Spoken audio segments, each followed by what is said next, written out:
The clink of champagne glasses sounded like a countdown, delicate, dangerous, inevitable. Rose Willie balanced her tray with practiced precision, moving through the underground gala like water through stone. Every face in the room belonged to someone who could end her life with a phone call. Every smile hit a weapon. Keep your movements smooth. Don't linger. And whatever you do, don't stare at the syndicate heads. Her supervisor's warning from the prep room still echoed. One mistake, Rose, and you won't make it to the parking lot. These men don't leave witnesses. She'd nodded then.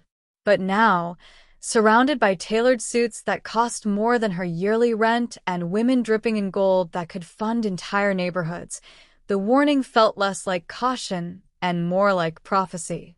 The event was legendary in whispers, an annual gathering where the city's most powerful crime families negotiated territories, settled debts, and reminded each other why peace was more profitable than war.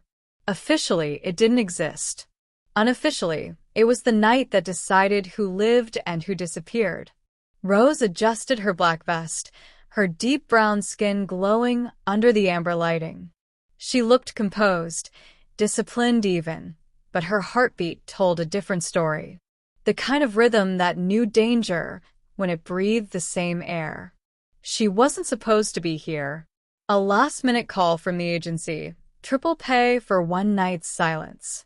That was the offer. Her grandmother's nursing home bill was 3 months overdue. Her younger brother needed books for the semester. And sometimes survival meant walking into rooms you'd never walk out of the same. She just needed to stay invisible. That was all. But fate has a way of finding the quiet ones. Midway through the evening, the string ensemble shifted to something slower. The crowd stilled. The air itself seemed to hold its breath as a man entered from the private wing, tall, dark-haired, Mediterranean features sharp enough to cut glass. That was him, Gene Park, the young boss whose name made veteran criminals lower their voices, whose family had turned a small protection racket into an empire that stretched across 3 states. The crowd didn't part, they recalibrated, like soldiers acknowledging their general. Rose turned toward the bar, lowering her gaze. She'd learned young that invisibility was a survival skill. But life has a cruel sense of timing. She was 3 steps away when the air changed. A shift so subtle most people missed it, but Rose had learned to read rooms the way others read books. The older man near the pillar, his hand moving inside his jacket, his eyes locked on Gene Park's back. Time fractured. Rose didn't think, didn't calculate. Her body moved on instinct born from years of watching, observing, surviving by noticing what others ignored. She stepped forward, her tray tilting, champagne glasses sliding. The gun appeared, a flash of silver. Her tray connected with the man's wrist. The shot went wild, shattering a chandelier instead of a skull. Then chaos. Shouts. Bodies moving. Hands grabbing her, pulling her down as security swarmed the would-be assassin. When the room finally settled, when the blood stopped pounding in her ears, Rose looked up to find herself on the floor, her uniform stained with champagne and shattered crystal. And standing directly above her, expression cold and unreadable, was Gene Park. He didn't speak, didn't offer his hand. He simply stared at her with eyes that had seen too much death to be surprised by near misses. Behind him, an older white man with a face carved by decades of violence stepped forward. Gene Woo Park, the elder, the enforcer, the man who still believed in the old codes. Get her out of here. Gene Woo's voice was granite. Before she becomes a problem. But Gene raised one hand, a small gesture that silenced everyone in a 10-foot radius. What's your name?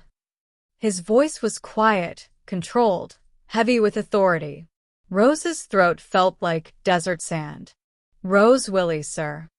His eyes narrowed slightly. Not with suspicion. with something else. Recognition, maybe. Or calculation. You saw him before anyone else did. It wasn't a question. Rose swallowed.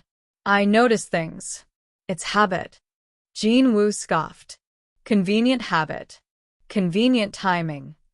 She saved your life, Jean said flatly, still watching Rose with that unnerving intensity. That's not convenient. That's valuable. The words landed like verdict and sentence combined. Jean Wu's expression darkened. She's a server. Send her home with a bonus and make sure she keeps her mouth shut. This is family business. Jean didn't respond to his elder. Instead, he extended his hand to Rose. She stared at it, the gold rings, the expensive watch, the hand that signed death warrants and controlled empires. Every instinct screamed, don't. Walk away. Forget this night ever happened. But refusing wasn't an option. Not when a man like Gene Park made an offer. She took his hand. His grip was firm, steady, pulling her to her feet in one smooth motion. You're coming with us, he said simply. Rose blinked. Sir, I should get back to? You're not serving anymore. Across the room, her supervisor's face had gone pale, his expression a silent scream. Run. Run now while you still can. But 2 security guards had already flanked her. Not hostile, not rough, just present. Inevitable. Jean Wu moved closer, his voice dropping to a dangerous whisper. You're making a mistake, Jean. We don't know anything about this girl. I know she saved my life, Jean replied, his tone leaving no room for debate. That's enough. He turned back to Rose, and for a moment, something almost human flickered behind those cold eyes. You have somewhere you need to be tomorrow morning? Rose thought of her tiny apartment, her routine, her carefully constructed invisible life. I have work. Not anymore. Jin's expression didn't change. Tomorrow morning, someone will be at your address. Don't be alarmed. They're there to keep you safe. Rose's blood went cold. Safe from what? Jean Wu answered before his counterpart could. From everyone who saw what you just did. From everyone who now knows you're connected to us. From yourself, if you're foolish enough to think you can go back to normal. The words sank like stones. Jean studied her face, reading the fear she couldn't quite hide. You did a brave thing tonight, Rose Willie. Brave things have consequences. He paused. The question is whether you're strong enough to survive them. Before she could respond, he turned and walked away, Jean Wu following with one last suspicious glance in her direction. Rose stood frozen as staff cleaned up the shattered crystal around her, as the gala resumed its dangerous rhythm, as her entire life shifted on an axis she didn't know existed. She made it home at 3 a.m., double-checking her locks, jumping at every sound. Sleep came in fragments, haunted by gold rings and cold eyes and the sick certainty that she'd crossed a line she couldn't uncross. When dawn broke at 6:47 a.m., Rose pulled back her curtain to check the street. And froze. Black SUVs. 8 of them. Lined up along her block like a military convoy. Men in dark suits standing at attention. Watching her building. Watching her window. One of them looked up, met her eyes, and nodded once. A gesture that said, "We're not leaving." Rose's hands trembled as she stepped back from the window. Gene Park hadn't been offering protection. He'd been stating fact. Her life as Rose Willie, invisible, independent, disciplined, had ended the moment she stepped between a bullet and a man who commanded armies. And somewhere in the city, in a penthouse where power made the rules, Gene Park was probably drinking his morning coffee, already 3 steps ahead of whatever came next. Some moments don't announce themselves, Rose thought, staring at the small army surrounding her home. They just arrive, quiet and certain, and change everything you thought you knew about who you were. Have you ever had a moment like that? A single decision that rewrote your entire story? If you have, hold on to it, because Rose Willie's story was just beginning. And in the world of men like Gene Park, beginnings were often written in blood, loyalty, and the kind of debts that could never truly be repaid. Before we dive deeper into this story, take a moment to hit that like button if you love suspenseful, emotional stories that keep you on the edge of your seat. Make sure to subscribe and turn on notifications so you don't miss the next thrilling chapter. We also want to hear from you. Drop a comment below and tell us where you're watching from. Whether it's your city, your country, or even just your favorite spot to watch these stories, we love connecting with our global audience. Now, let's get back to the story and see just how far courage can take someone when danger is closing in. Rose had learned to read rooms the way some people read books. It was a survival skill developed over years of navigating spaces where she didn't belong, where one wrong move could mean losing a job, losing respect, losing the fragile stability she'd built from nothing. Her grandmother used to say, "Baby, poor folks can't afford to miss details. We notice things because we have to." And Rose had taken that lesson and sharpened it into instinct. The underground gala hummed with the kind of dangerous elegance that made her skin prickle. She moved through the crowd with her tray perfectly balanced, her face a mask of professional neutrality. But her eyes were working overtime, cataloging exits, counting security personnel, noting who stood too close to whom, who avoided eye contact, who touched their jacket pocket too often. It was the pocket touching that first caught her attention. A man near the marble pillar, mid-50s, expensive suit that fit just slightly wrong across the shoulders. His hand kept drifting to his left side, fingers brushing the fabric in a rhythm that didn't match the string quartet's melody. Once, twice, 3 times in as many minutes. Rose's grandmother had another saying, "Nervous hands tell secrets before mouths do." She kept moving, serving champagne, but her peripheral vision stayed locked on him. His eyes weren't tracking the crowd the way the other guests were, scanning for conversation partners, allies, threats. No, his gaze was fixed, hunting, following one specific target across the room with a kind of focus that made Rose's stomach tighten. She tracked his sight line and her breath caught. Gene Park, the young boss who'd entered 20 minutes ago, to a silence, so complete it felt like the room itself was bowing. He stood near the bar now, speaking quietly with 2 men in matching dark suits, his posture relaxed but his presence somehow filling every corner of the space. Rose glanced back at the man by the pillar. His hand had stopped drifting. It was now resting inside his jacket, fingers wrapped around something. His weight had shifted forward onto the balls of his feet. His jaw was set. His breathing had changed.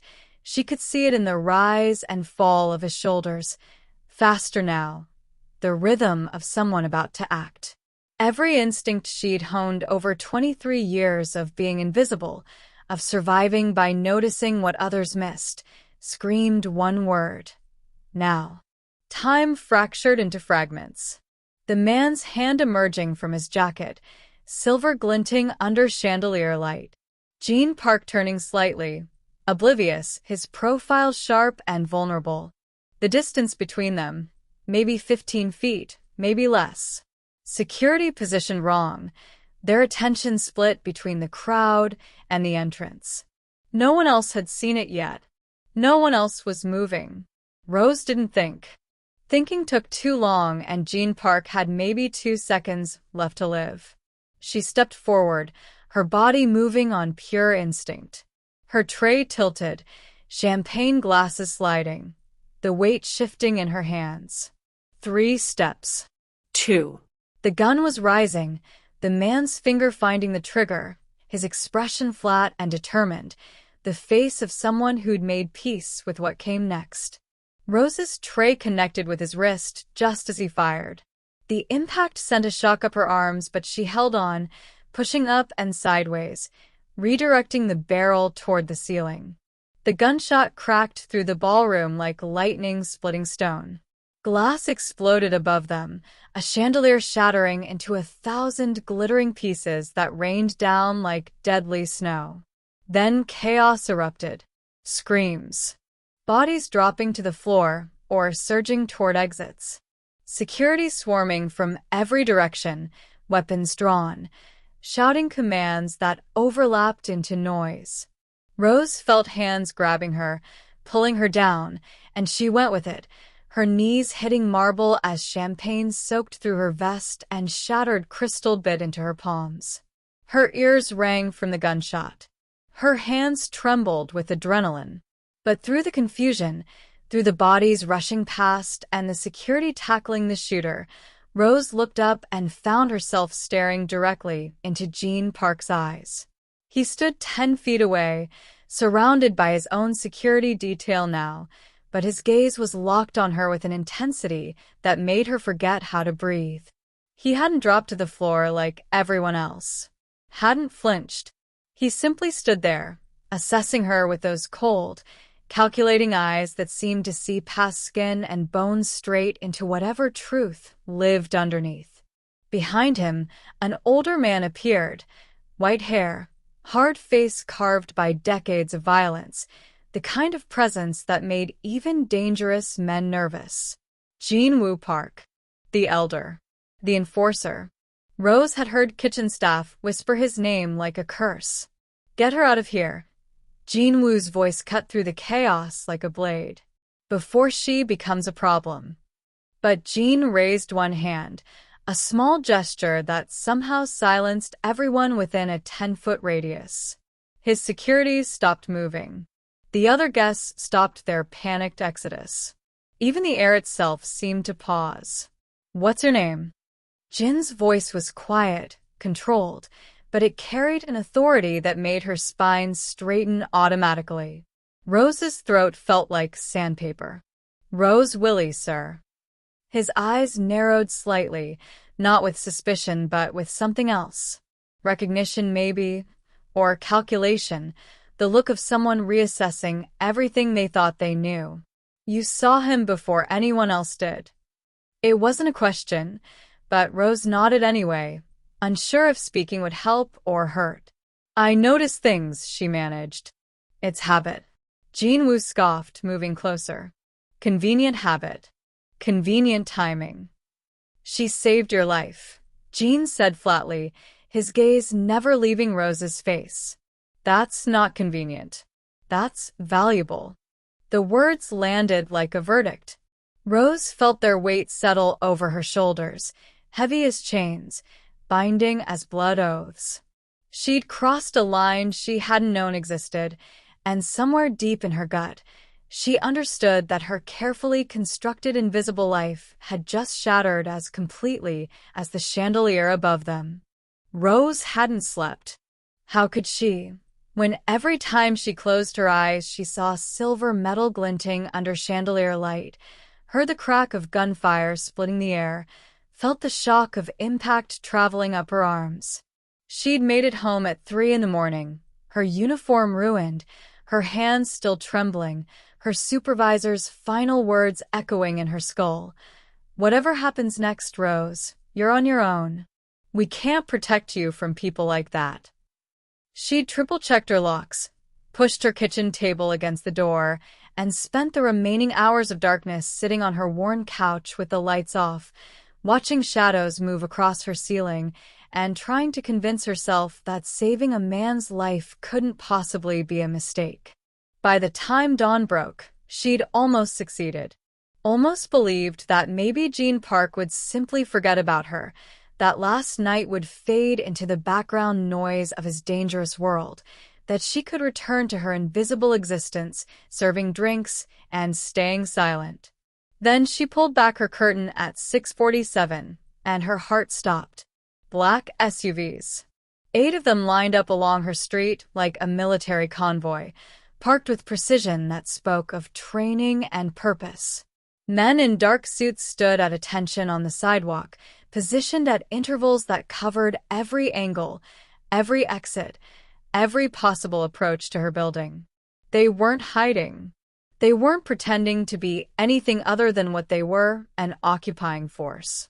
Rose's hand went to her mouth, pressing hard enough to hurt, as if she could physically hold back the panic rising in her throat.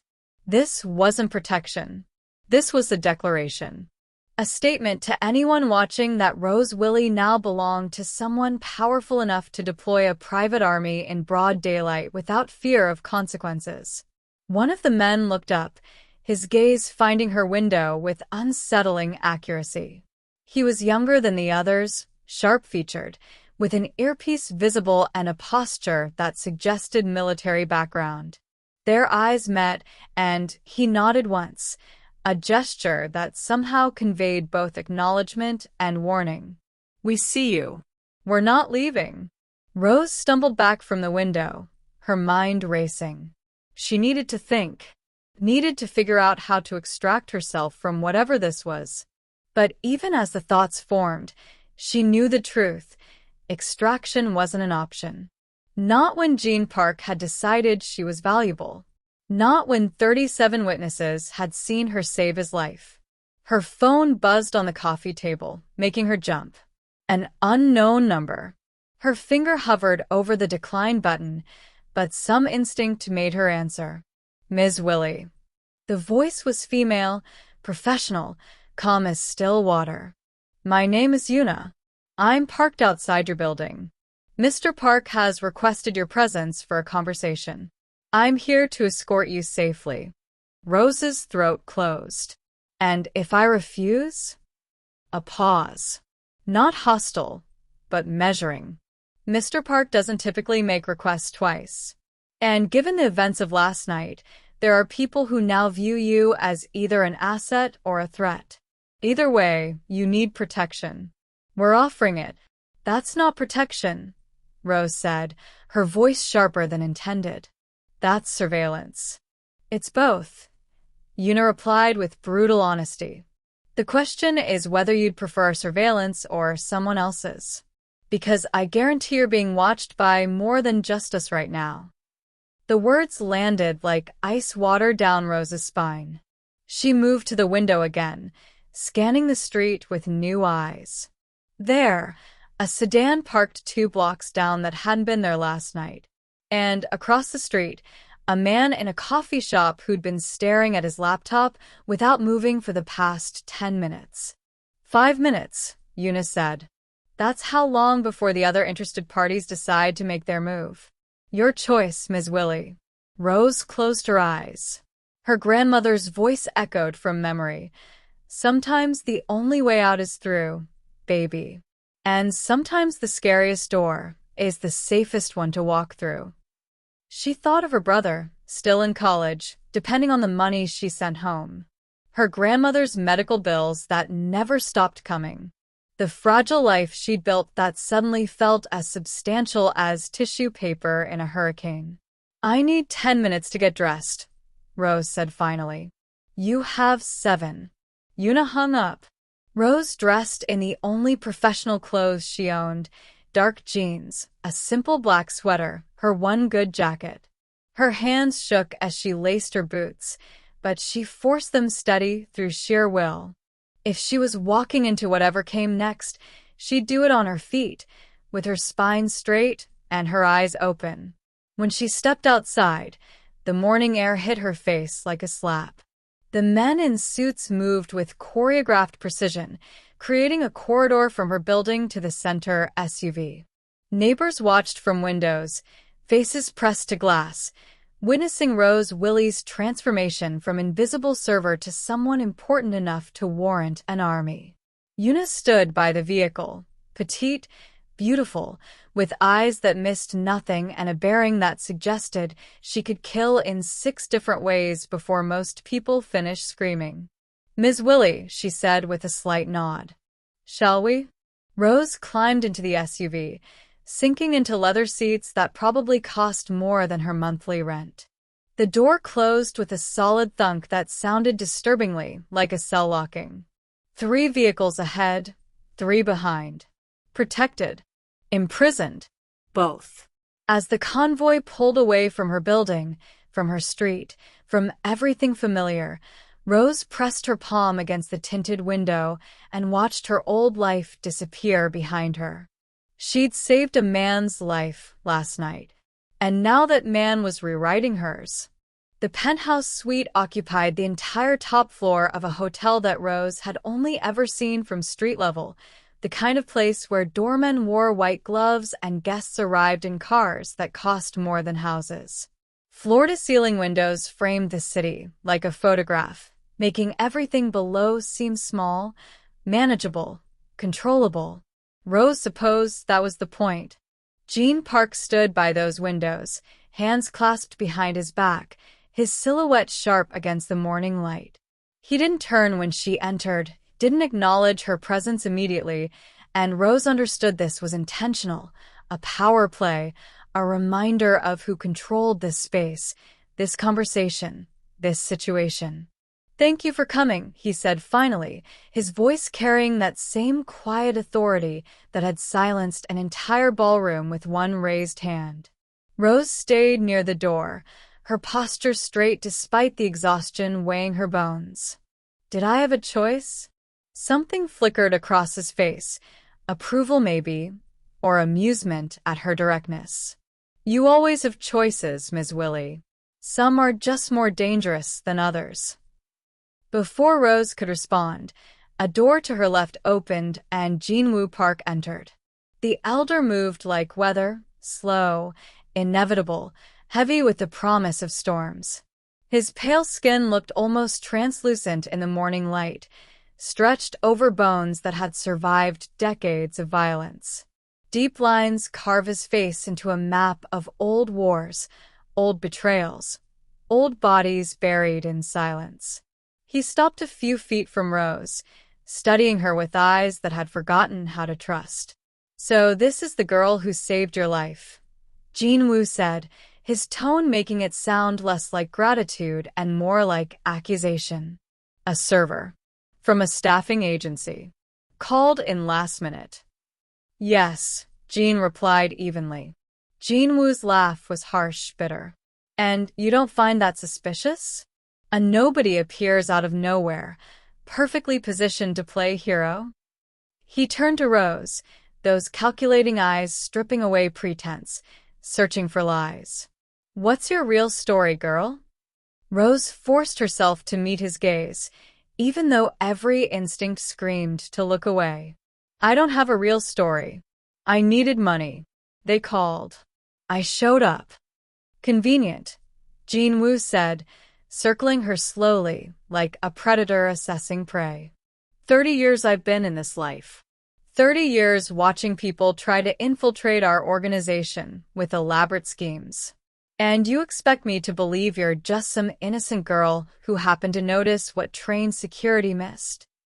"I notice things other people don't," Rose said, her voice steadier than she felt. "That's not suspicious. That's survival."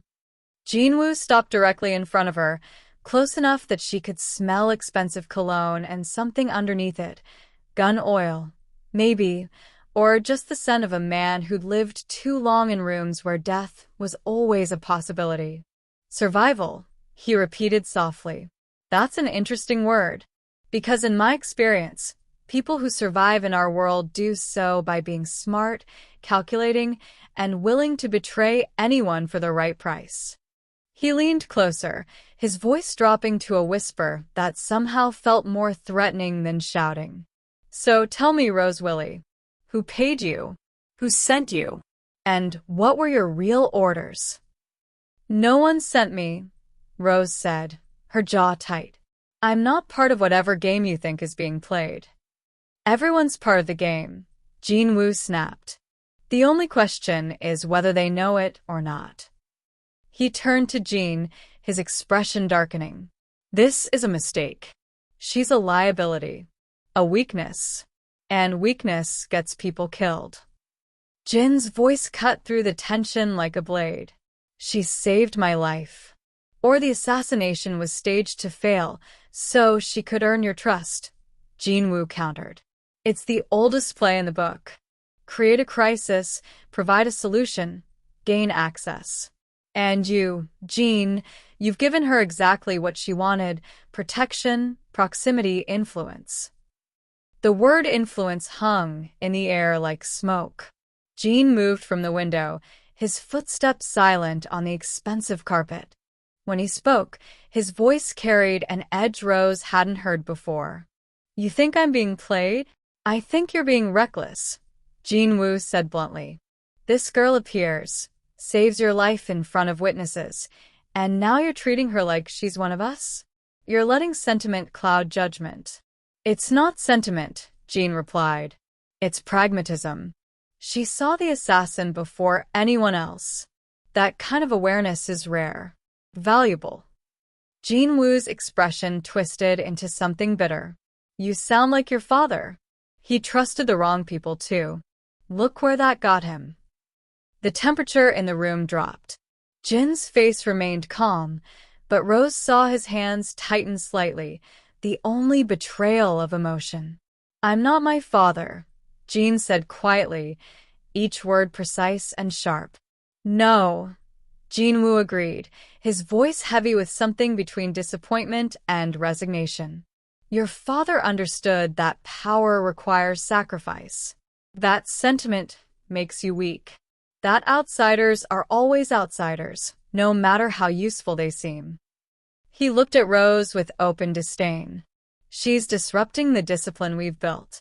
Already your men are talking, wondering why a server is receiving protection usually reserved for family. You're sending the wrong message. Rose's hands clenched at her sides. She'd spent her entire life being dismissed, being treated as invisible, but something about Jean Wu's contempt ignited a spark she'd learned to keep buried. I'm standing right here, she said, her voice cutting through their argument. If you have accusations, make them to my face. If you think I'm lying, prove it. But stop talking about me like I'm not in the room. Jean Wu's eyes snapped to her, surprise flickering across his hardened features. For a moment, Rose thought she'd made a fatal mistake. Then something else appeared in his expression, not respect, exactly, but recognition. The acknowledgement of someone who refused to bend. She has teeth, Jean Wu murmured, almost to himself. Then louder, to Jean. That makes her more dangerous, not less. Jean was watching Rose now, that same intense assessment from the ballroom. Or more valuable, he said. Time will tell which. Jean Wu shook his head, the gesture of a man who'd lost an argument but not the war. You're making a mistake. When this falls apart, don't say I didn't warn you. He moved toward the door, pausing beside Rose. Watch yourself, girl. In our world, heroes don't get rewarded. They get buried. Then he was gone, leaving Rose alone with Jean Park and the weight of everything unspoken. The silence stretched between them like a test. Jean studied Rose with those unreadable eyes, and she forced herself to hold his gaze, even as her heart hammered against her ribs. Finally, he moved toward the bar, pouring 2 glasses of something amber that caught the light like liquid gold. You held your ground, Jean said, offering her a glass. Most people crumble under Jean Wu's interrogation. He was a soldier before he was family.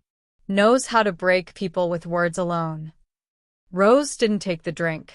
Is that why you let him go after me? To see if I'd break. A ghost of a smile touched Jin's lips. Partly. Also because he needed to see for himself that you're not a threat. He set the untouched glass on the table between them. He won't trust you. But he'll stop actively working to remove you. For now, that's enough. Remove me, Rose repeated flatly. You mean kill me? Jean didn't flinch from the accusation. In this world, removal usually means removal. Permanent. He took a slow sip from his glass. You need to understand what you've walked into, Rose. What saving my life actually means.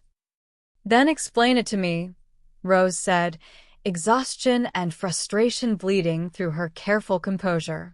Because right now, I'm trapped between your protection and your suspicion, and I don't understand the rules of either. Jean was quiet for a long moment, his fingers turning the glass in small, precise movements. When he spoke, his voice carried a weight that hadn't been there before. Come with me.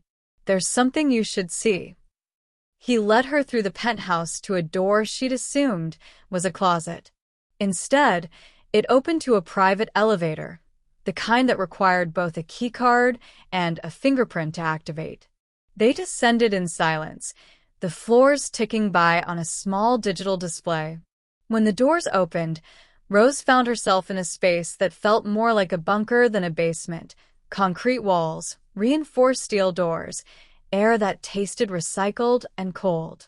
Jean guided her down a corridor lit by fluorescent strips that hummed with electricity. At the end stood a vault door, massive and imposing, with a biometric lock that required Jin's palm print, retinal scan, and a 12-digit code he entered with practiced efficiency. The lock disengaged with a heavy metallic thunk that echoed through the hallway. Inside, the room was climate-controlled, filled with rows of filing cabinets and shelves lined with leather-bound ledgers. A single table sat in the center, illuminated by overhead lights that cast everything in harsh, unforgiving clarity. "This is the archive," Jean said, his voice echoing slightly in the enclosed space. "Everything my father built. Every deal. Every betrayal. Every body." He moved to one of the cabinets, pulling out a thick folder. He kept records of everything. Said it was insurance.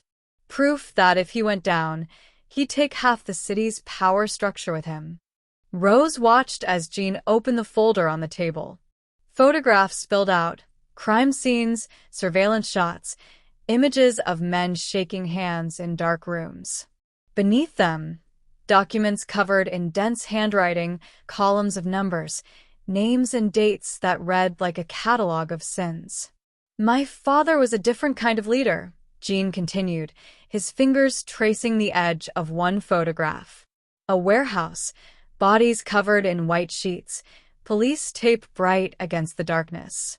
He believed in visible consequences, public displays of power, fear as currency. He looked up at Rose. Jean Wu learned from him, internalized those lessons. To him, mercy is weakness and trust is a liability you can't afford. Rose moved closer to the table, her eyes scanning the documents. Bank transfers, property deeds, contracts written in language that sounded legal but reeked of threat. And everywhere, throughout every page, annotations in the same sharp handwriting, notes about loyalty, about punishment, about examples that needed to be made. "Why are you showing me this?" Rose asked quietly. Jean closed the folder with deliberate care. "Because you need to understand what Jean Wu sees when he looks at you. He sees someone who disrupts the order my father established. Someone who represents change, and change in our world is usually written in blood." He pulled out another folder, thinner, marked with a date from 3 years ago. "This was the last person my father trusted from outside the family." The photograph showed a young man, maybe 30, with kind eyes and an easy smile. Beneath it, a death certificate. Cause of death listed as suicide.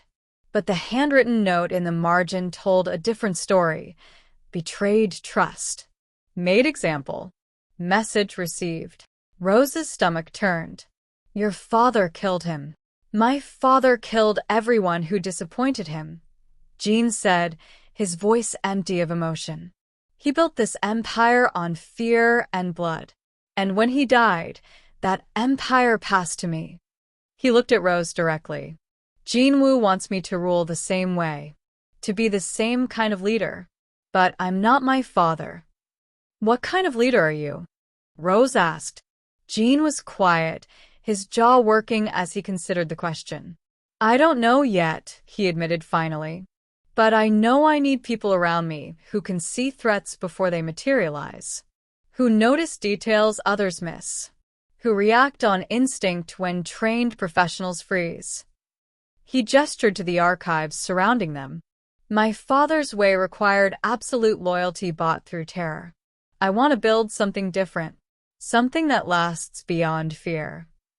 Rose understood then why she was here, why he'd brought her to this place of ghosts and terrible history. You're telling me that choosing to trust me is dangerous. Everything in this life is dangerous, Jean replied. The question is whether the risk is worth the reward. He closed the folder, sliding it back into its place. You saved my life, Rose. That means something.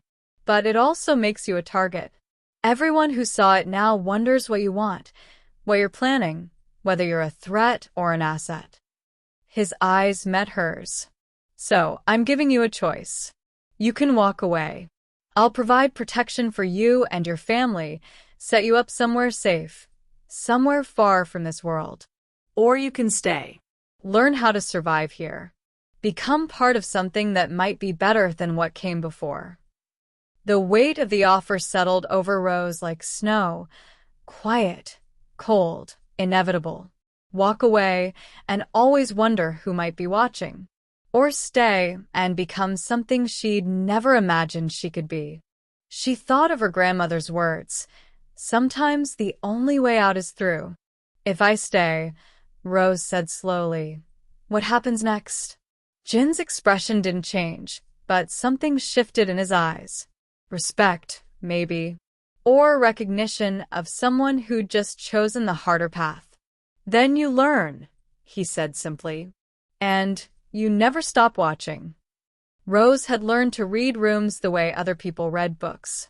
It was survival instinct refined into art. The hyper-awareness that had saved Jean Park's life now turned on everything around her. The war room wasn't actually a room. It was a converted industrial space in one of Jin's legitimate properties, all exposed brick and steel beams that made voices echo like confessions in a church. 12 men sat around a table that looked salvaged from a corporate bankruptcy. Jean at the head. Jean Wu to his right, exactly where tradition demanded. Rose wasn't supposed to be there. Jean Wu had made that clear 3 times before the meeting started, his disapproval radiating like heat from asphalt. But Jean had simply gestured to a chair against the wall, and that had been the end of the discussion. She'd learned that about him. He didn't argue, didn't explain. He decided, and reality rearranged itself accordingly. The meeting was about territory. A rival family had started pushing into one of Jin's shipping corridors, testing boundaries the way wolves tested fences. Rose understood maybe half the conversation, but she understood the stakes perfectly. Men were going to die over these decisions. The question was which men and how many. She kept her posture neutral, her expression blank, her presence as unobtrusive as possible. But her eyes moved constantly, cataloging everything. Who spoke and who stayed silent. Who looked at Jean when they talked and who looked away. Who checked their phones and who kept their hands visible on the table. Jean Wu spoke often, his voice carrying decades of authority. He outlined defensive positions, suggested pulling back from contested zones, recommended consolidation over expansion. Every word sounded reasonable, measured, strategic. Too reasonable, maybe. Rose's grandmother used to say that desperate men got loud and dangerous men got quiet, but the truly deadly ones sounded sensible right up until the knife went in. She'd meant it about landlords and bill collectors, but Rose was learning it applied to everything. The meeting stretched past 2 hours. Rose's legs went numb. Her back ached. But she kept watching, kept cataloging, kept that part of her mind that had spotted an assassin in a ballroom running through everything she observed. Jean Wu's phone buzzed. Once. Twice. He ignored it the first time, frowned at the second, then excused himself with a murmured apology about his doctor's office. He stepped into the hallway, his voice dropping to inaudible as he answered. Rose's attention snagged on something. Not the phone call itself, That was normal enough. It was Jinwoo's coffee cup. He'd been drinking from it throughout the meeting, but now, as he stood, his hand moved differently. A small adjustment, rotating the cup exactly 45 degrees before he set it down. It was nothing. A meaningless gesture, the kind of unconscious movement people made 1,000 times a day. Except Jinwoo did nothing unconsciously. Rose had watched him for weeks now, and every movement he made was deliberate, controlled, refined by decades of dangerous living. He didn't fidget, didn't adjust things randomly. Every gesture had purpose. She stared at the cup. White ceramic, unremarkable, with a small chip on one side. The chip now faced the window, the only window in the room with a clear sight line from the building across the street. Rose's pulse kicked up.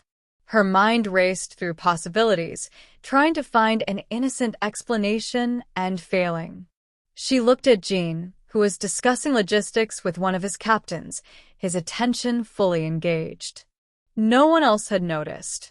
No one else was watching an old man's coffee cup like it might explain the universe. Jinwoo returned, settling back into his chair. The meeting continued. Rose stayed silent, her thoughts screaming. When they finally broke, Jinwoo left first, as tradition dictated. The other men filtered out in careful hierarchy. Rose waited until only Jean remained, reviewing papers one of his lieutenants had left behind. "There's something you need to see," she said quietly. Jin's eyes lifted to hers. He didn't speak, just waited with that unnerving focus that made her feel like he could see through skin to the thoughts beneath. Rose moved to Jinwoo's chair and picked up the coffee cup, then crossed to the window.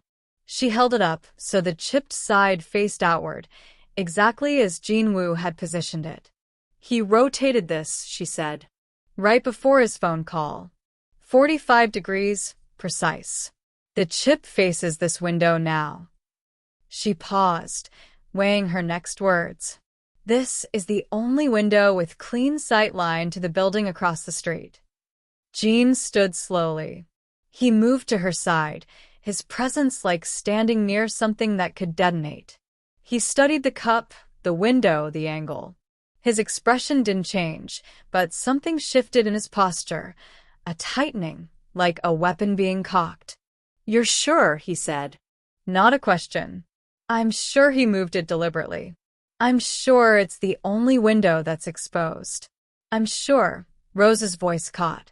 I'm sure that building across the street has been under renovation for 3 weeks, and renovations make perfect cover for surveillance. Jean was silent for a long moment. When he spoke, his voice was colder than she'd ever heard it. "My brother has been advising me to consolidate, pull back from contested territories, reduce our exposure." He turned to look at her fully. "Every position he's recommended abandoning has been hit within days. I thought we had a leak in the lower ranks." "But it's not the lower ranks," Rose said softly. "No." Jean moved back to the table, his movements controlled but radiating barely contained violence.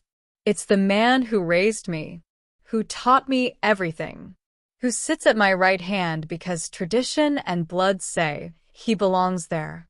Rose watched him struggle with it. Loyalty against truth, family against survival. She understood that battle intimately.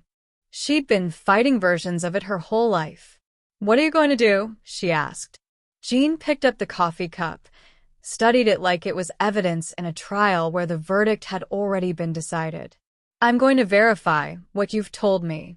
I'm going to watch my brother the way you watch rooms, looking for the truth people think they're hiding." He set the cup down with controlled precision. "And if you're right, I'm going to do what needs to be done." He looked at her then, really looked, and Rose saw something she hadn't expected in those dark, unreadable eyes. Gratitude, maybe, or recognition, or the kind of respect that only came from someone proving they saw things others missed. "You saved my life at that gala," Jean said quietly. "But this He gestured at the cup, the window, the evidence of betrayal. This might save everything I've built. Rose felt the weight of that settle over her shoulders. She'd crossed another line, stepped deeper into a world where observation meant life or death, where noticing a rotated coffee cup could bring down a patriarch. There was no going back now. If she was wrong, she'd just destroyed Jin's family. If she was right, she'd just declared war on a man who'd survived decades in a business where most people didn't survive years. Either way, invisibility wasn't an option anymore. She'd been seen, been trusted, been given access to the kind of secrets that people killed to protect. And standing there in that war room, watching Jin Park calculate the cost of his brother's betrayal, Rose understood that she'd stopped being a witness to this life. She'd become part of it. The safe house was a lie wrapped in luxury. Rose knew it the moment she saw it. 3 stories of renovated brownstone in a neighborhood where money whispered instead of shouted. Security cameras disguised as decorative fixtures. Reinforced windows that looked like ordinary glass. A panic room behind what appeared to be a linen closet. Every detail carefully designed to look normal while being anything but. Jin had driven her there himself at 4 a.m., 3 days after she'd exposed his brother's betrayal. No explanation, no discussion. Just a hand on her shoulder in the middle of the night, and those quiet words that had become her new reality. We need to move you. Now she stood in the master bedroom, watching dawn paint the city in shades of gray and gold, while 4 armed guards rotated shifts in the house below. Protection, Jin had called it. But Rose had lived enough life to know that cages came in many forms, and some of the prettiest ones had the strongest locks. Her phone sat on the nightstand, screen dark. Jin had taken her original phone, security risk, he'd said, and given her a new one. It had exactly 3 numbers programmed. Jin, his head of security and emergency services. No social media. No contacts from her old life. No connection to anything except the world she'd stumbled into when she dropped a tray of champagne. Rose moved away from the window. The house was beautiful in that studied way that rich people achieved. Furniture that looked comfortable but probably cost more than her car. Art on walls that was definitely real. A kitchen stocked with food she didn't recognize. Everything designed for comfort. Everything feeling like a tomb. She'd been there for 6 hours, and already the walls felt closer than when she'd arrived. The thing about invisibility was that Rose had chosen it. She'd made herself small, made herself forgettable, made herself safe through strategic insignificance. But this was different. This was being erased against her will, removed from the equation like a variable that complicated the math. A knock on the bedroom door. One of the guards, Marcus, mid-30s, professional to the point of robotic, stood in the hallway. Miss Willie, we're running perimeter checks. Please stay away from the windows for the next 20 minutes. Rose nodded. Marcus left. She sat on the bed that was too soft, in the room that was too quiet, in the house that was too safe. Her mind kept returning to the war room. The coffee cup.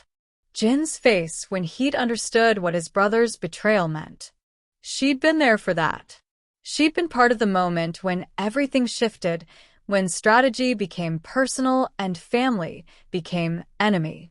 And now she was here, removed, protected, useless. Rose's phone buzzed. A text from Jin. Status? She stared at the word, at the question that wasn't really a question. He was checking on her the way someone checked on luggage they'd stored somewhere safe. Important enough to track. Not important enough to keep close. Fine, she typed back.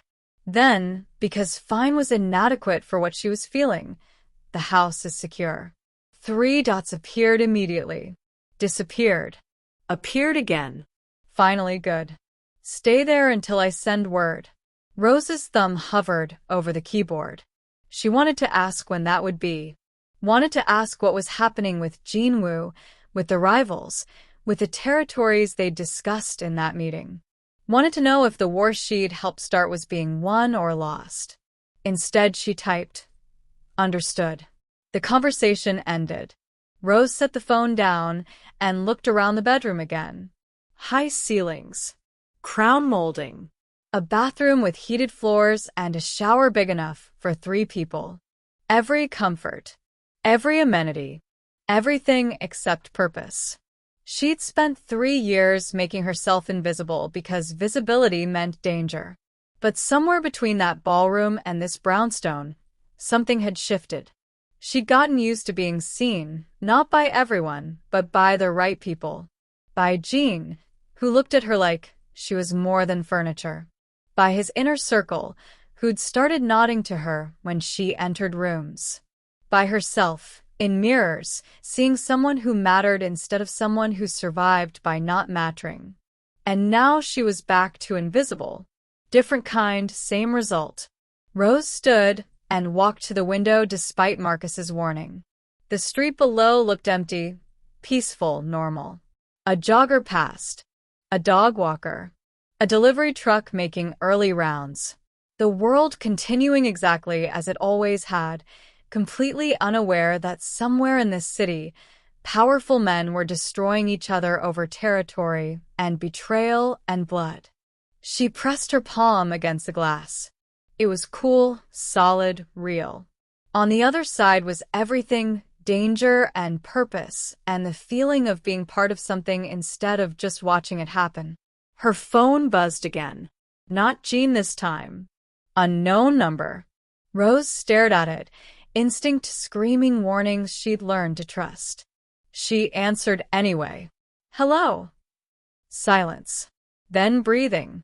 Then a voice she recognized from the war room. One of Jean Wu's men, the one who'd sat 3 seats down and never spoke. "Miss Willie, you're very perceptive. Jean Park values that." Rose's blood went cold. "How did you get this number?" "The same way we got the address where you're staying." A pause, deliberately cruel. "The same way we'll get to you. Eventually. Safety is an illusion when you've made yourself a target." The line went dead. Rose stood frozen, phone still pressed to her ear, her reflection in the window showing someone whose invisibility had been weaponized against her. They knew where she was. The safe house wasn't safe. The protection was compromise. The separation was isolation that made her easier to eliminate. She thought about Jean in his war room, making decisions with incomplete information because she wasn't there to watch, to observe, to see the details everyone else missed. She thought about Jean Wu's men having her location while Jin's guards rotated shifts and checked perimeters and protected a position that had already been compromised. Rose grabbed her jacket, pulled on shoes, moved to the bedroom door with her heart hammering and her mind crystal clear. Marcus appeared instantly when she opened it. "Miss Willie, you need to stay." "They have this address," Rose said, her voice steady despite everything. "Jean Wu's people just called me. They know I'm here." Marcus's expression shifted from professional calm to tactical alertness in half a heartbeat. He spoke into his radio. Words Rose didn't fully catch, tones she understood perfectly. Then to her. "Stay in your room. We're securing the perimeter." No. Rose moved past him toward the stairs. "We're leaving. All of us. Because staying in a compromised location waiting for someone to decide we're worth killing isn't protection. It's target practice. I have orders. And I have survival instincts that have kept me alive longer than your orders have." Rose turned on the stairs to face him. "You can come with me, or you can explain to Jean Park why you let the woman who saved his life twice get killed, because protocol said to wait for permission." Marcus stared at her. Then, slowly, he nodded. "Where are we going?" "Wherever Jean is," Rose said, already moving. "Because if I'm going to be part of this war, I'm doing it from the front lines where I can actually see what's coming." She'd spent her whole life avoiding danger. But safety, she was learning, wasn't about hiding from what could hurt you. Sometimes it was about standing close enough to see the knife before it struck. And sometimes the only way to survive was to stop being protected and start being useful. The safe house door closed behind her with the sound of something ending. Rose didn't look back. They didn't make it 3 blocks before the world exploded into violence. Rose was in the back of Marcus's SUV, 2 other guards in the vehicle ahead, when the first gunshot shattered the rear window. Marcus yanked the wheel hard right, tires screaming against asphalt, and suddenly they were racing through pre-dawn streets while bullets turned safety glass into spiderwebs of fracture. They were waiting, Marcus said through gritted teeth, his voice tight with a kind of calm that only came from training. They knew we'd run. Rose's mind raced faster than the vehicle. Jean Wu's people hadn't just found the safe house. They'd planned for every response, every contingency. They turned her protection into a kill box and the escape route into an ambush. The kind of strategy that came from decades of experience and the certainty that they'd already won. Marcus spoke rapid fire into his radio. Code Black, we're compromised, multiple hostiles, need immediate. The radio died with a burst of static. Jammed. Of course, they jammed communications. Rose's hyper-awareness cataloged the tactical implications even as fear tried to claw its way up her throat. Where's the nearest secure location? She asked, forcing her voice steady. Jin's primary warehouse, Marcus said, taking another turn hard enough to throw her against the door. 10 minutes if we're not followed. 3 if we are.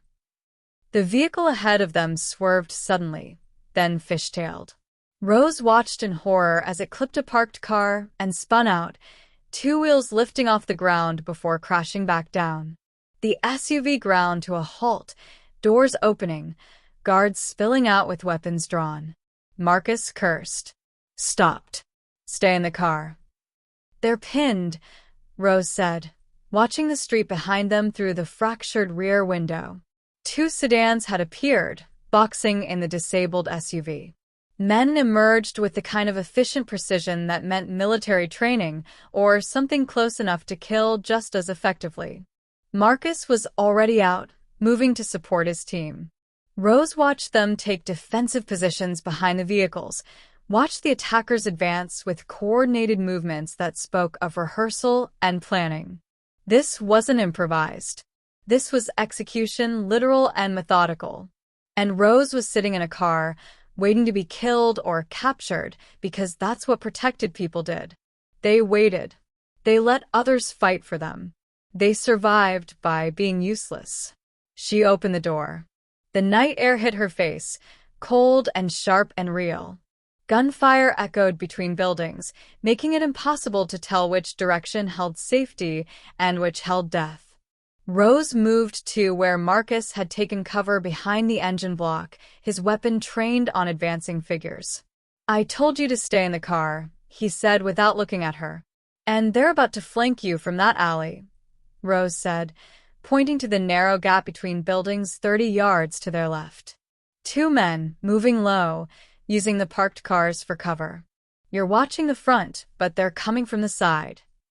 Marcus's eyes flicked to where she'd indicated. His jaw tightened. Into his radio, the short-range one that still worked, he said, Chin alley left, 2 hostiles flanking. Then to Rose. How did you see that? Same way I saw the assassin at the gala. Same way I saw Jean Wu's coffee cup. Rose kept her eyes moving, cataloging everything. I watch what everyone else misses. Another vehicle arrived, this one from behind them, cutting off their rear.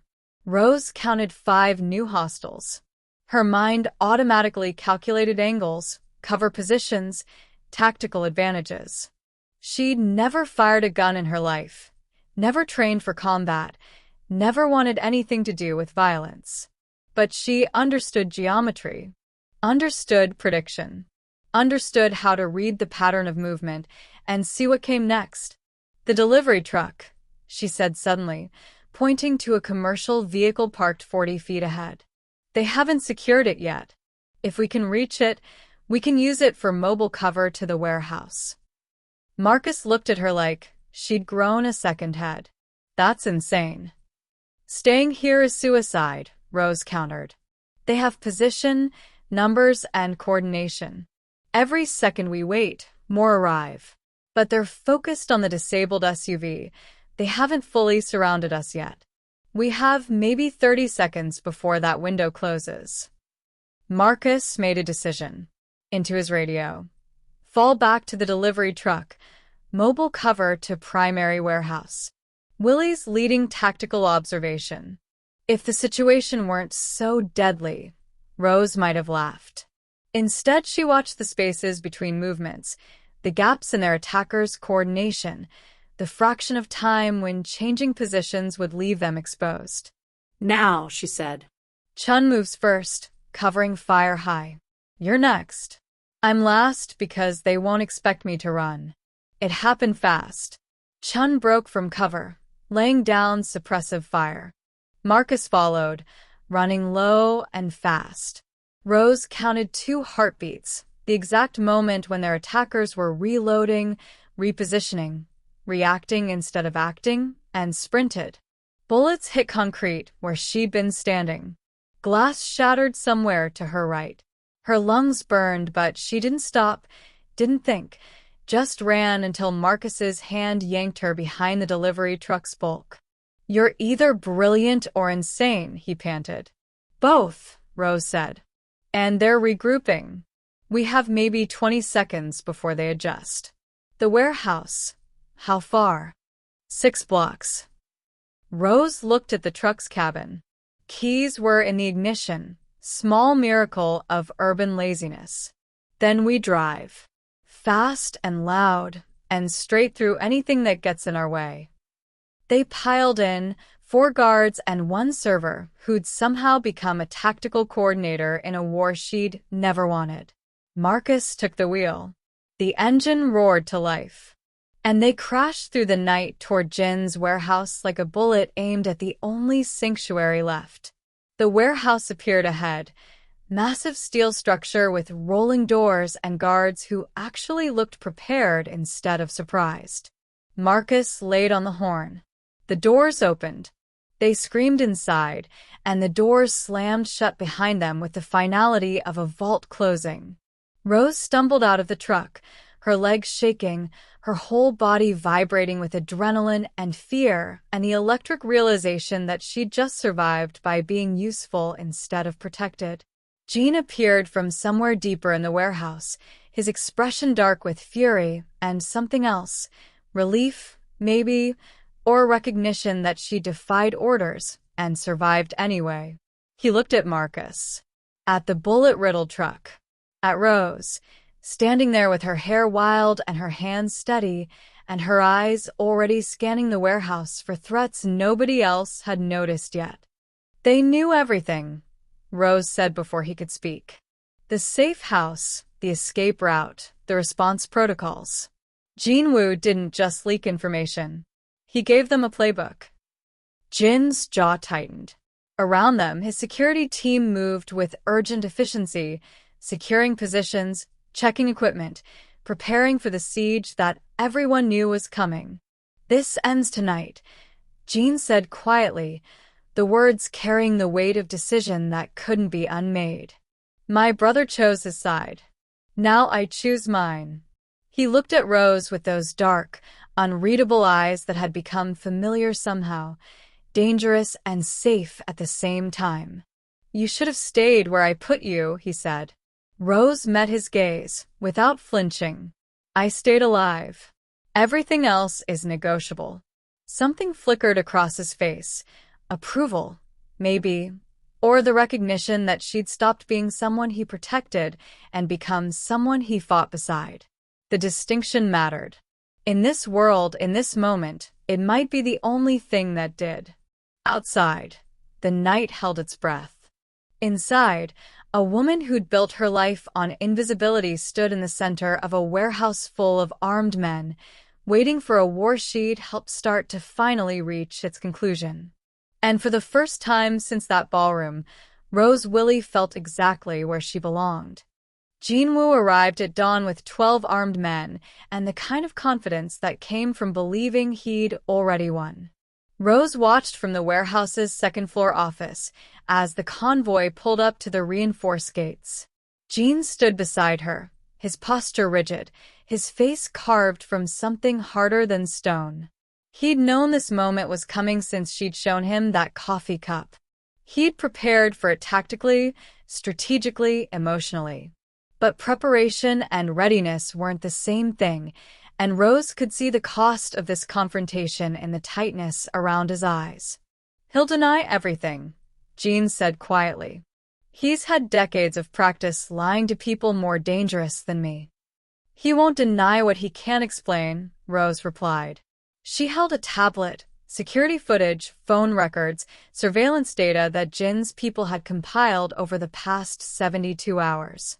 Everything she'd suspected, now documented with the kind of precision that turned theory into prosecution. Jin's phone buzzed. A text from the gate. "He's asking for a meeting." "Just the three of you." Rose watched Jean read it. Watched him weigh loyalty against survival, family against truth, the man who raised him against everything that man had become. "Let him in," Jean said. The office they used for the confrontation was deliberately sparse. Concrete floor, steel table for chairs. No comfort. No distraction. Just the kind of space where truth couldn't hide behind decoration. Jinwoo entered flanked by two of his men, though Jean had been clear. Only the three of them in the room. The old man nodded, dismissing his guards with a gesture that still carried absolute authority.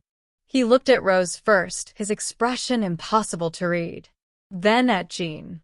"You summoned me like a subordinate," he said in accented English. "I raised you better than that." "You raised me to recognize enemies," Jean replied, "even when they wear family faces." Jinwoo's eyes narrowed. He moved to the table but didn't sit, choosing to stand in a power position that decades of dominance had made instinctive. "This is about the girl's accusations. This is about your betrayal," Jean said flatly. The air in the room changed. Rose felt it like a pressure drop before a storm. Jinwoo's expression didn't shift, but something in his posture acknowledged the accusation with the weight it deserved. "You have proof?" Jinwoo asked. "Or just the observations of a woman who barely understands our world?" Rose set the tablet on the table, screen facing Jinwoo. Surveillance footage from the building across from the war room. The one under renovation. "You can see her signal in 14 separate meetings over the past 6 weeks. Jinwoo glanced at the screen. His face remained impassive. Rose continued, her voice steady despite her racing heart. "Phone records showing calls to unlisted numbers immediately after each strategic discussion. And the pattern of attacks. Every position you advised Jean to abandon was hit within 72 hours. Perfect timing. Perfect intelligence." "Circumstantial," Jinwoo said. "Bank transfers," Rose said, pulling up another file. "Offshore accounts receiving payments from the Zhao family, the Petrov organization, and 3 other rivals. Payments that coincide exactly with your intelligence deliveries. $700,000 over 6 months. Jinwoo's jaw tightened. That was the first crack in his armor, the first acknowledgement that the evidence was more than theory. "Why?" Jin's voice cut through the room like a blade. That single word carrying decades of trust and the agony of its destruction. Jinwoo finally sat. He looked at his hands, weathered, scarred, still deadly despite their age. When he spoke, his voice carried the weight of years Rose couldn't imagine living. "Because you were going to get us all killed," he said. "Your father built this organization through discipline and fear. You want to rebuild it through loyalty and honor. Noble ideas from someone who doesn't remember what it costs to survive in this world. So you decided to destroy me instead," Jean said. I decided to weaken you enough that you'd listen. That you'd return to the old ways before your new ones buried us all. Jinwoo looked up, meeting his brother's eyes. The families are circling because they sense weakness. Your weakness. Your refusal to respond to challenges with overwhelming force. Your insistence on building alliances instead of crushing enemies. You leaked our positions to prove I was wrong, Jin said, his voice dangerously quiet. I leaked positions to show you that mercy is expensive. That trust is a luxury we can't afford. That the moment you hesitate, someone else decides your fate. Jinwoo gestured at Rose. You trust her because she saved your life. But how long before someone offers her more money, more security, more reasons to put a knife in your back? I'm standing right here, Rose said sharply. And I'm not for sale. Jinwoo smiled without warmth. Everyone is for sale. They just haven't named their price yet. Jin stood slowly, his movements controlled but radiating barely contained violence. You killed 8 of my men. You compromised operations that took years to build. You turned my enemies into partners and my family into a weapon against me. He placed both hands flat on the table, leaning forward. And you did it because you thought I was weak. I know you're weak, Jinwoo said. Weak enough to believe that woman's loyalty is real. Weak enough to hesitate when you should have already killed me. The silence that followed was absolute. Rose's heart hammered against her ribs. She'd presented the evidence, forced this confrontation, but the resolution belonged to Jin alone. Blood or truth. Family or survival. The past that made him or the future he was trying to build. Jin straightened. His expression was empty, carved from ice and inevitability. You're right, he said quietly. I am weak. Weak enough to believe that family meant something. That loyalty could be earned instead of enforced. That the man who raised me would choose me over his fear. He pulled a gun from his jacket, smooth, practiced, inevitable. Jinwoo didn't flinch, didn't reach for his own weapon. He simply sat there, decades of violence accepting one final act with the dignity of someone who'd always known how this story would end. But weakness, Jin continued, his voice steady despite everything, is also knowing when the cost of mercy exceeds its value. My father taught you that. You taught me. And now I'm teaching you that some lessons are final. Jin, Rose said softly. Not a plea. Just his name. A reminder that she was there, that he wasn't alone in this decision, that whatever he chose, she'd chosen to stand beside him when standing was the hardest thing either of them would ever do. Jin looked at her. Something passed between them. Understanding, maybe, or recognition that they'd both crossed lines they couldn't uncross. That survival sometimes meant becoming exactly what you fought against. That strength and weakness were often the same thing, just viewed from different angles. He lowered the gun. Not much. Just enough. You're going to disappear, Jin said to Jinwoo. Tonight. Completely. No contact, no influence, no shadow over what I'm building. You take your offshore accounts and whatever life you can buy with betrayal money, and you leave Chicago like you never existed. Jinwoo's expression shifted. Surprise, maybe even relief. You're letting me live. I'm letting you leave, Jin corrected. Because you're right. I am weak. Weak enough to believe that exile is worse than death for a man like you. Weak enough to think you'll spend every remaining day knowing that everything you built ended because you couldn't trust me to build something better. Jinwoo stood slowly. For a moment, Rose thought he might refuse, might choose death over the kind of defeat that kept breathing. But he simply nodded once, acknowledgement between men who'd loved each other before they'd destroyed each other. You'll regret this mercy, Jinwoo said. I already do, Jin replied. But regret I can live with. Your ghost is something else. Jinwoo walked to the door, paused with his hand on the frame, and looked back at Rose. He'll fail, he said quietly. And when he does, remember that you helped him choose weakness over wisdom. Then he was gone, taking decades of violence and tradition and blood-soaked certainty with him. Rose and Jean stood in the empty office, the weight of the decision settling around them like fallout. Jean still held the gun, his finger carefully away from the trigger, his whole body rigid with the effort of not pulling it. "Did I just destroy everything?" he asked, voice barely above a whisper. Rose moved to stand beside him, close enough that their shoulders almost touched. "You chose the future over the past. Whether that destroys everything or saves it, we'll find out together." Jean finally holstered the gun, looked at her with eyes that had seen too much and chosen to see something different anyway. "Together," he repeated, like testing the weight of a promise neither of them was certain they could keep. But in that moment, in that empty office with the ghost of betrayal still hanging in the air, together felt like enough. The syndicate didn't collapse all at once. It fell the way empires did, slowly, then suddenly, then completely. Jinwoo's exile created a vacuum that their rival families tried to fill within 48 hours. The Zhao family pushed into northern territories. The Petrov organization made moves on the shipping corridors. 3 smaller syndicates tested boundaries like wolves testing fences, looking for weakness in the leadership transition. They found something else instead.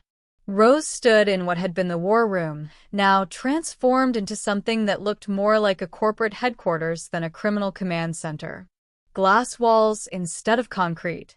Digital displays instead of paper maps. 12 people around the table, half of them women, most of them under 40, none of them carrying the weight of the old world on their shoulders like chains. Jean had rebuilt everything in 6 weeks.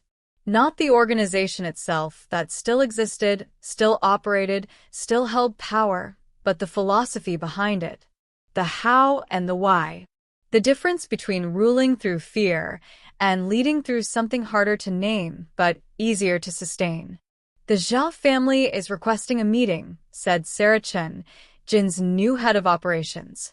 Early 30s, MIT educated, 3 years in military intelligence before Jean recruited her. "They want to discuss territorial arrangements. They want to see if we're weak enough to negotiate from desperation," corrected Marcus, who'd been promoted to chief of security after proving his worth during the siege. Standard predator behavior. Jean listened from his position at the head of the table, his expression thoughtful rather than cold. Rose had watched that transformation too, the way he'd started asking questions instead of giving orders, building consensus instead of demanding obedience. It made him no less dangerous, just dangerous in ways that lasted longer. "What do you think?" Jean asked, looking at Rose. 6 weeks ago, that question would have surprised her. Now it was routine. She'd stopped being an observer and become something else: advisor, partner, the person who saw patterns everyone else missed and made them matter. "I think the Zhao family sees an opportunity," Rose said. "But they're also watching how we respond to challenges. If we negotiate from strength, show them we're not desperate, we set the tone for every interaction that follows." Jean nodded. "Set the meeting. Our territory, our terms. Make it clear we're not asking for permission to exist." The meeting continued. Strategies discussed, decisions made, the kind of business that happened in boardrooms and war rooms with equal weight. Rose contributed where her observations mattered, stayed silent when they didn't, and watched Jean build something that his father and brother would have called weakness, but that she recognized as evolution. When the room emptied and only Rose and Jean remained, he moved to stand beside her at the glass wall overlooking the city.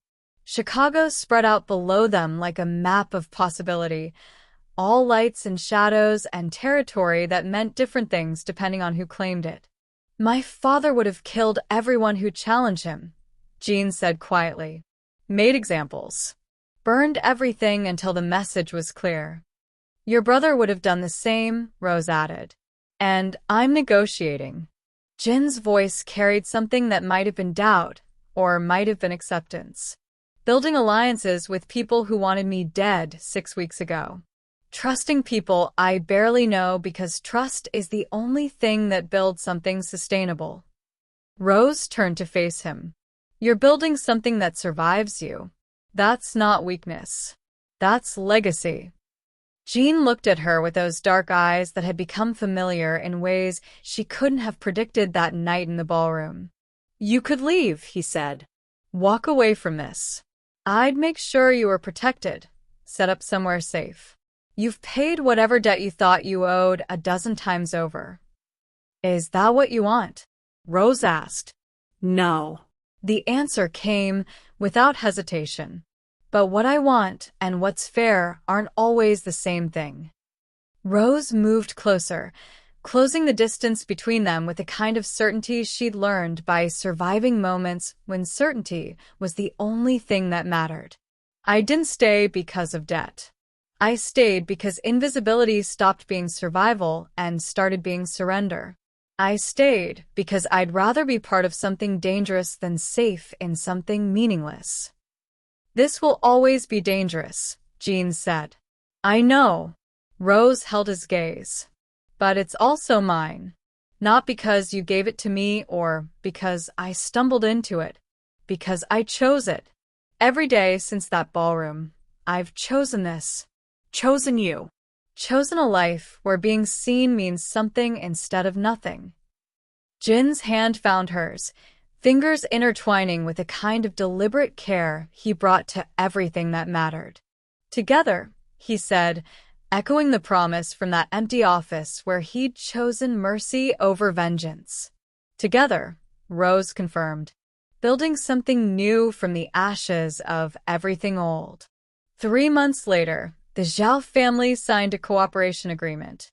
The Petrov organization established trade protocols instead of territory disputes. The smaller syndicates learned that Jin's organization responded to partnership differently than threat, not with immediate violence, but with calculated reciprocity that made allies more valuable than enemies.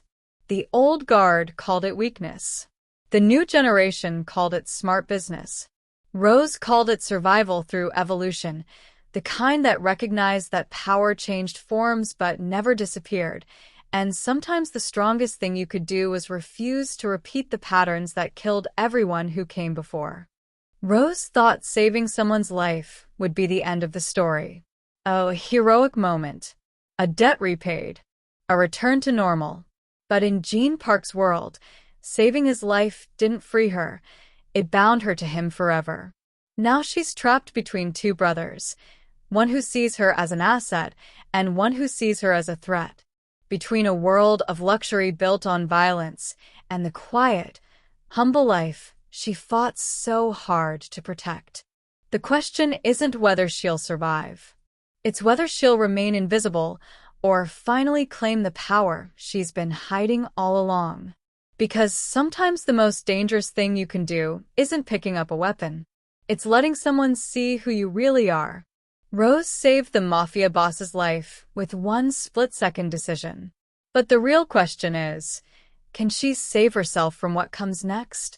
What would you do if saving someone's life meant losing your own freedom? Would you have stayed silent and let fate take its course? Or would you have acted, knowing it would change everything? Drop your answer in the comments below. I want to know if you're Team Invisible or Team Stand Your Ground.